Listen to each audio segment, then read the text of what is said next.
નવરાત્રિના તહેવારનો પ્રારંભ થઈ ચૂક્યો છે ત્યારે નવરાત્રિના તહેવારને લઈને પોલીસ વિભાગ પણ એક્શનના મોડમાં છે, સતર્ક જોવા મળી છે। સુરત પોલીસે નાઇટ પેટ્રોલિંગ હાથ ધર્યું હતું। પોલીસે બ્રેથ એનાલાઇઝર સાથે ચેકિંગ કર્યું છે। પલસાણા સહિત કડોદરા, કામરેજ સહિત કોસંબા સહિતના વિસ્તારોમાં ચેકિંગ પ્રક્રિયા કરવામાં આવી હતી। ગરબા સ્થળોએ સી ટીમનો પણ બંદોબસ્ત કરવામાં આવ્યો હતો અને બીજી તરફ લોકો સુરક્ષિત રીતે ગરબાનો આનંદ લઈ શકે તે માટે પોલીસ ખડે પગે જોવા મળી।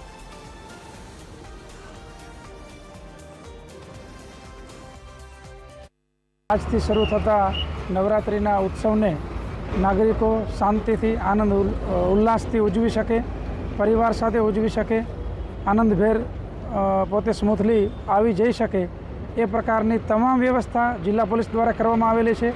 તમામ નાકા પોઈન્ટ, એન્ટ્રી એક્ઝિટ, જે કંઈ અગત્યની જગ્યાઓ છે તમામ જગ્યાએ પોલીસનો ચુસ્ત બંદોબસ્ત છે।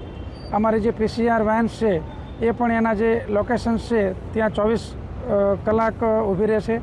કોઈ પણ નાગરિકને ક્યારેય પણ જરૂર પડે તો તાત્કાલિક મદદમાં રહેશે અને અમારી તમામ અલગ અલગ ટીમો છે એ સમગ્ર રાત્રિ દરમિયાન જે નવરાત્રિ ઉત્સવ ચાલશે ત્યાં સુધી ખડે પગે રહી અને લોકોની સેવામાં પોલીસ ફરજ બજાવશે।